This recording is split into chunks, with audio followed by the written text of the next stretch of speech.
this links to what Shimeen was talking about in her presentation, and it starts directed activities related to text.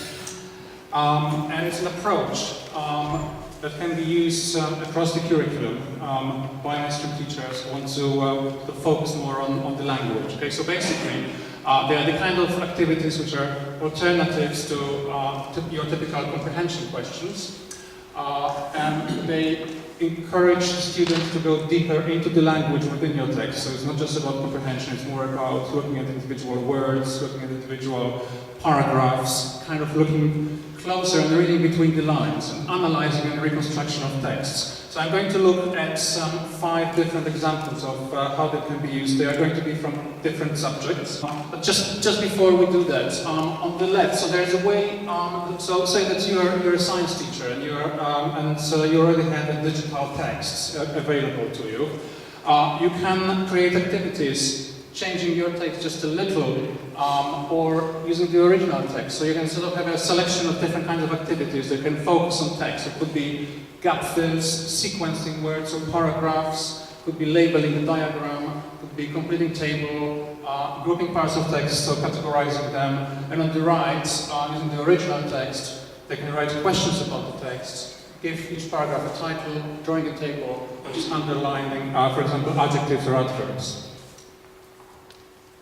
Okay, so we're just going to have 5 different examples. So I'm sure lots of you know what clauses are. Those are the kind of activities where you remove certain words from the text. Now, specific clause would be the kind of clause where either you have many different possibilities to fill in the gaps, so, or functional grammar words, one option only. So, for instance, if you look at the second example, the functional grammar one, TeachMeet is a group of. Of is the only actual option in there. And so therefore some sentences allow you to actually choose from more. In some places you can actually basically discuss this with your group, not necessarily just with the EAL learners, but with all of them.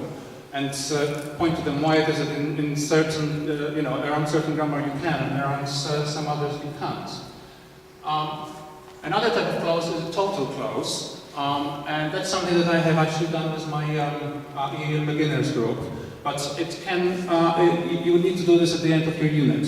So here, essentially, as you can see, the students were aware of the topic. They knew what the topic actually is. And then what I did, as you can see, I left title and removed the words. So one word, obviously each gap is one word, and leaving just a punctuation.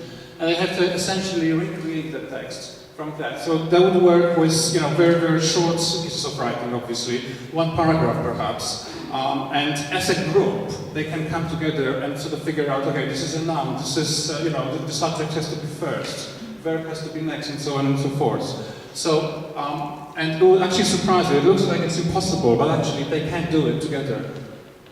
So it's also a form of collaborative learning. Another one is vanishing clause, where it's on the basis of maybe 1 or 2 sentences. So you have a definition that you want to revise with your class. And essentially what you do, you present the students first with a full sentence, and then one by one you remove the words and you ask them to recreate that. So ideally verbally first, and then to writing. So you have that sort of talk to writing practice. And then you remove another.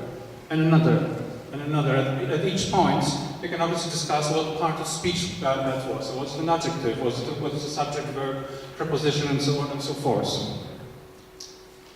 The final one is a preposition gap fill. Now, basically, rather than just have a clause where you remove random words, you can focus on a type of word that you want to remove. So in this case, all prepositions were removed. And obviously you can differentiate for different students. You can provide a box with potential words to be put in, or not. But what is really good about all of this is that there are websites online that allow you to do this automatically. These are just 4. It's very, very easy to find. After the event, I will be definitely sending this out to everyone so you can have those links. But essentially it doesn't take time. This particular exercise in the previous slide took me 1 minute to produce. You have the text, you click I want to remove the prepositions, that's it.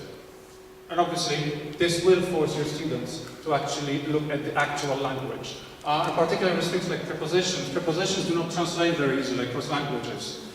For instance, prepositions in English tend to be almost always after the verbs. In Polish, I'm Polish, if you start a question, for instance, you would start with a preposition and then follow it up with a verb. So obviously that gets them to look at the structure of these of the sentences.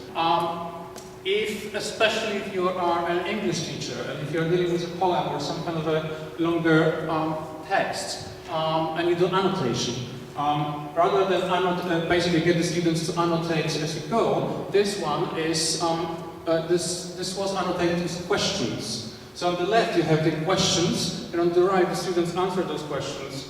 But actually answering the question, it's a mixture of questions around comprehension and language. So different questions can, so again, it focuses their attention on the actual language. This particular exercise again was used with my EAL beginners class. We made it into a unit, and they were able to write an essay at the end about this. So it does work, and it would certainly work with mainstream classes as well. And so finally, I have produced a little booklet around these, so basically a couple of pages, like a guide, around the darts activities. So if you'd like a copy, please let me know, and I'll be happy to send this over to you. There's a few more examples of things like this. So that's me.